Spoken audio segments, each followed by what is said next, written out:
Hello, Sales Queen, and welcome back to another episode of the show where we're going to be unpacking upselling and downselling. So, we're talking about business model. This means that I'm going to be talking about three key areas. One is an ascension business model, the other is retention, so how to really keep your clients with you, grow your lifetime value.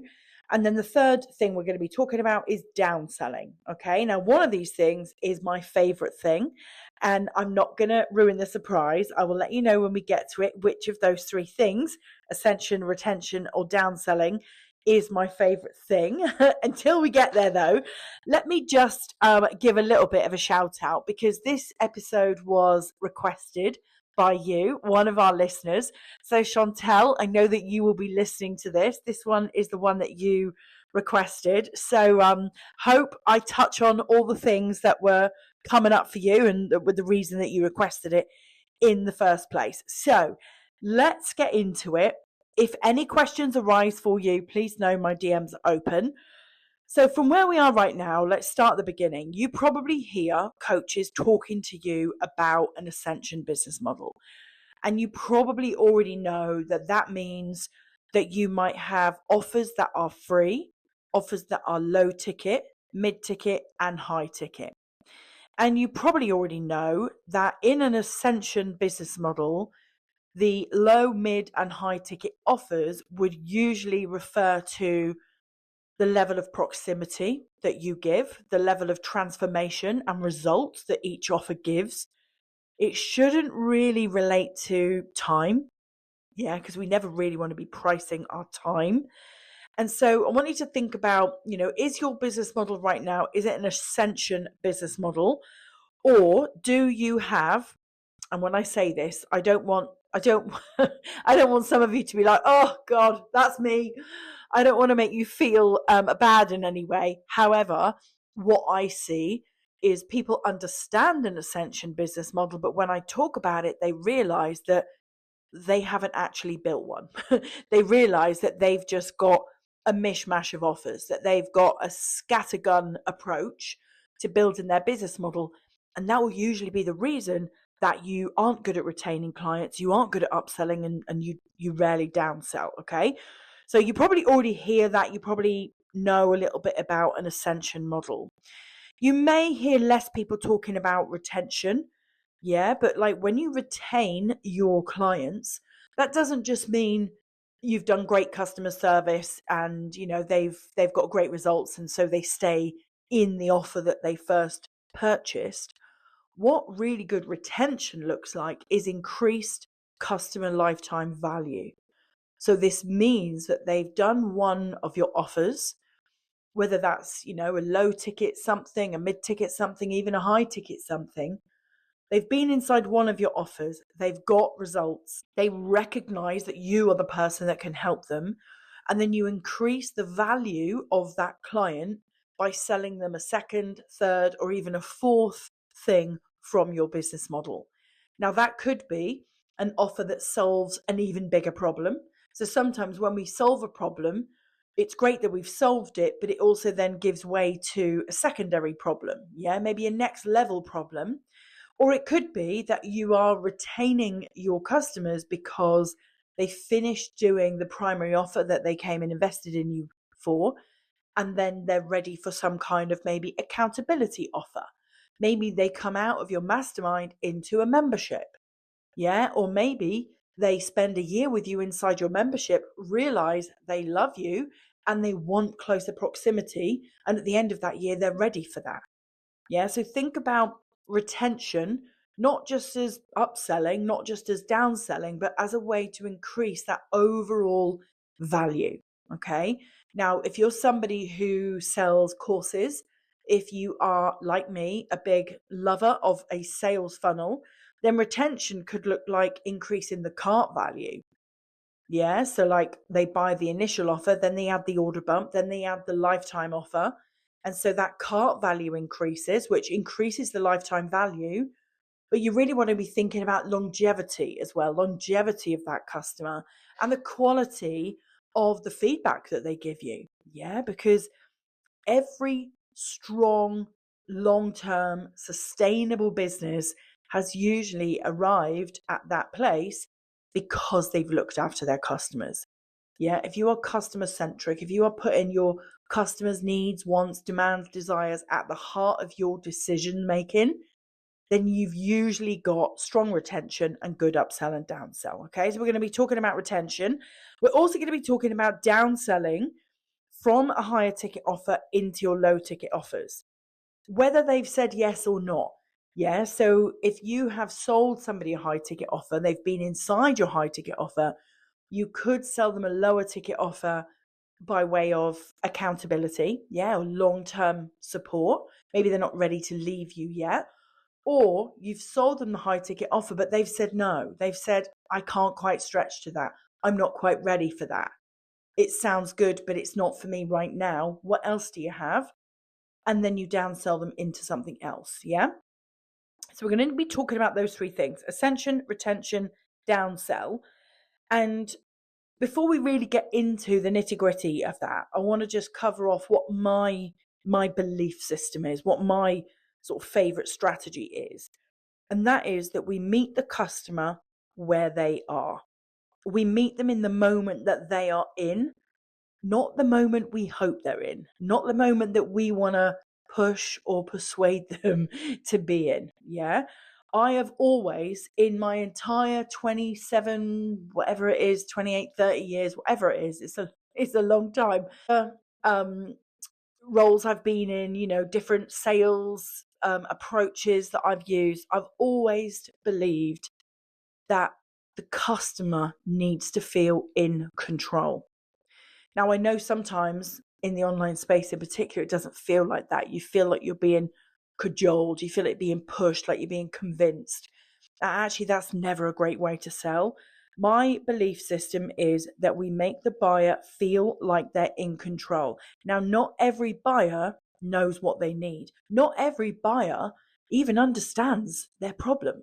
They think they know what their problem is, but they don't really. Yeah, I actually hear this a lot. I have people saying to me, I'm not monetizing my Instagram because my audience isn't big enough. I'm not ready to sell to them yet. That's not a problem. That's not a real problem. So they're stopping themselves from selling for a fake problem. Yeah, like your buyer may not fully understand their problem, their level of awareness, their level of urgency to fix that problem may not be there because that problem is being masked by something else. Yeah, so yes, we want to meet buyers in their moment. We want to make them feel in control, but we also need to hold the mirror up, to shine a light on the things that they may be unaware of, their blind spots, their opportunities. I'm always able to see your blind spots faster than you see them yourself. Not because you're not smart, not because I'm any smarter, but because I'm outside of your business. I'm outside of you. I'm outside of your feelings, your emotions. I'm looking at it with fresh eyes. Yeah. So my belief system is we always want to meet the customer where they're at, whether we are doing an ascension model, whether we're focusing on retention, whether we want to do a downsell. Meet them in their moment, understand that moment, help them to understand that moment. And when you do that, you are then much better able to lead them to the right next step. Okay. And you might be wondering things now like, well, what does my business model need to look like? What's the right price gap between offers? I've had people come to me before and say, I've got an offer for £200 and an offer for £500. I think I need to create another offer because they're too close together. And I'm always like, no, baby, you definitely don't need to do that. Yeah, adding more offers is usually the last thing that you want to do. And trust me, I'm coming at that from a place of somebody that's had a lot of offers, and we've just completely streamlined my offers. I've just moved all my online courses into my 24 course bundle, the Online Sales Queen Academy.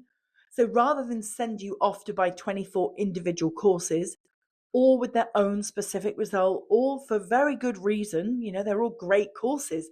Had lots of students through those courses, lots of great feedback. But I wanted to simplify, and I knew that you wanted me to simplify. So now we've built the Online Sales Queen Academy. You can buy those 24 courses in a bundle, and get a monthly implementation call with that bundle. So it's a much smarter way to help you to get, the best out of our courses, and for you to get my guidance and signposting on where to focus next. Okay. So don't be thinking you've got to add loads of offers. Don't be thinking that you need an offer at every price point. And you might now be wondering, have I got too many offers? Is my business model too busy? If you want me to take a look at your business model, just reach out to me. Okay. Can you hear my chair squeaking? My chair's actually squeaking. Oh God, that's not a good sign. I need to get my husband to get the oil out. So let's get into Ascension. Ascension, a business model, is great in theory. Okay, I've explained the theory to you. And it is definitely a good way to build your offer suite, but it can slow down your client growth and expansion. It can stop your client going on that upsell journey with you. Why? Because you might think, because you've got an Ascension business model, that you need to sell your audience things in order. That you've got to say, oh, well, you're brand new in my world, so you need to start with free, then you need to go to low ticket, and you can't possibly be ready to buy my high ticket until you've been in all the other offers. And that just is not true. Yeah, that just is not true. They do not need to buy your free, your low, your mid offers so that they can be in your high. They could meet you on Monday and be in your high ticket offer by Wednesday. Trust me, I've had it happen. Okay. So just because you've got an Ascension model doesn't mean you shouldn't meet every customer in their moment, understand where they are and what they need, and recommend the best offer, even if that is the most high ticket one that you have. Okay. The other thing I want you to think about with an Ascension business model is when you have free and low ticket offers, if you craft your messaging for your free and your low ticket offers, thinking that everybody's got to come in at that level, if you craft all your messaging around that, all your social media content around that, that actually means that you're curating your audience for low ticket purchases. Let me say that again, because this is the mic drop. If you believe because you have an Ascension business model and you've got lots of free lead magnets and you do free challenges, free boot camps, yeah, and then you sell a low ticket course so that they can take the next step into your membership, so that they can then take the next step. If you have a business model like that, there's a big tendency for you to curate your messaging, craft your messaging for the lowest ticket clients. And what that means is over time, you're building an audience of low ticket buyers. So when you then show up in my DMs and go, Rach, nobody's buying my high ticket offer, it's because you're only speaking to the low ticket people. Okay, so that is something to be aware of. I do recommend an Ascension business model. It's a great way to build your offer suite, but just be careful of not meeting the buyer where they're at and curating an audience of low ticket thinkers. Okay, next, I want to just unpack retention a little bit. Now, this only works in an Ascension model, really, if you've built the Ascension model for one type of person on a typical growth journey. Yeah, so retention, when we talk about retention, we're talking about coming out of one offer into the next, and then out of that offer and into the next. So that customer ascends up the business model. Well, problems aren't linear. Yeah, your customer, your client base, your audience right now, if you were to do market research and you ask them what problems they have, they're not necessarily linear. Things happen for different people at different times, in different ways, in different, strength and depth. They're not linear. It is not always a case of if you fix this, then you next need this, and then you need this. It's not always that way. So just be aware when you're focusing on retention to think about that. Problems are not always linear. Okay. Next, I want to get into, I said I was going to tell you what my favorite is. My favorite of these strategies is downselling. Now, why is this my favorite? Because you might think, well, Rach, you're a high ticket coach. You've got 2 high ticket masterminds. You've got your high ticket breakthrough program. You do high ticket one-on-one, high ticket retreats. you're a high ticket VIP coach. Why is your favorite strategy downselling? Well, it's for that exact reason. Yeah, my favorite way to build is to downsell. So when I say build, I mean like build out your business model, because downselling meets the client in their highest level moment. Yeah, always assume, like, remember I said earlier about curating your messaging for the wrong people. I curate my messaging for the highest version of you. So that could be the $1 million version of you. You all know my mission is to create 100 millionaires. 100 millionaires, do you want to be one of them? Yeah, just asking for a friend. Yeah, and so I want to speak to the highest version of you. Whether you've got that money in the bank right now is kind of irrelevant. I'm speaking to the identity, speaking to the dream, speaking to your goals. Yeah. So you want to be speaking to the highest version of your ideal client, meet them in that goal, meet them in their vision. And then that means that you're always curating the right audience because you're speaking to the people who've got that vision. And then if the offer that you put in front of them, yeah, whether that's in a funnel, in a launch, through your content, through a live stream video, like whatever the method, if you speak to the highest version of them and you invite them to a high ticket offer, yeah, your best signature high ticket offer, and they say, whoa, that looks amazing, but it's just not for where I am right now, that's okay. You've met them in their goal. You've spoken to their dream state, yeah, their vision. And now you get to downsell into the right place and space for them. And that is why that is my favorite, because it allows you to meet them in their moment, but then downsell them through asking some questions and getting curious into the right space. And that gives you the room to make other invitations. It gives you the room to say, okay, I hear you. My millionaire mastermind isn't right for you right now. That's okay. We can talk about it in the future. Tell me where you're at right now.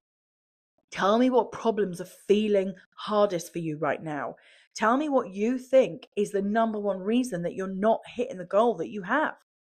What is the goal that you want to achieve in the next 3 to 6 months? Tell me what that is, and then we can build you a personalized plan to make that goal possible so that you're then ready for the next. Okay.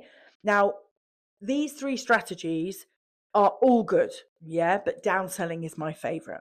Downselling is my favorite just because it allows you the freedom and the flexibility to speak to the highest version of somebody. Yeah. And then find out more about them and then recommend the right offer for them. Okay. Now, if you've enjoyed this episode, firstly, I'd love to hear from you with any follow-on questions that you have. And secondly, I would love to invite you to my Freedom Money Sales System training. Oh, this is super exciting. I've been so excited to share this with you. I haven't even finished the sales page yet. So I don't even think I can put the link for it below the show notes. I can tell you that if you want the information, if you want to come and learn how to make freedom money, yeah, money while you sleep, money while you're on the beach, money while you're dancing on tables at the beach club, money while you're at sports day, money while you're on the school run, although we've got the summer holidays coming up, maybe you're not going to be on that many more school runs. If you want to make freedom money, that's why I've built the Freedom Money Sales System training. It's going to be a 3-day live series of workshops with me. You're going to love it. I'm going to break down my smart funnel system, 5 different funnels for 5 different problems in your business. Yeah, 5 different ways of giving your audience an opportunity to come and work with you. Each solves a different issue that you might be having with your sales strategy. Yeah. And I'm going to teach it inside the Freedom Money Sales System 3-day challenge. Okay. So DM me on Instagram, say, Rach, listen to the podcast, heard you talk about freedom money, give me the deets. Okay. I cannot tell you exactly when it's going to be ready, but it's going to be ready really, really soon.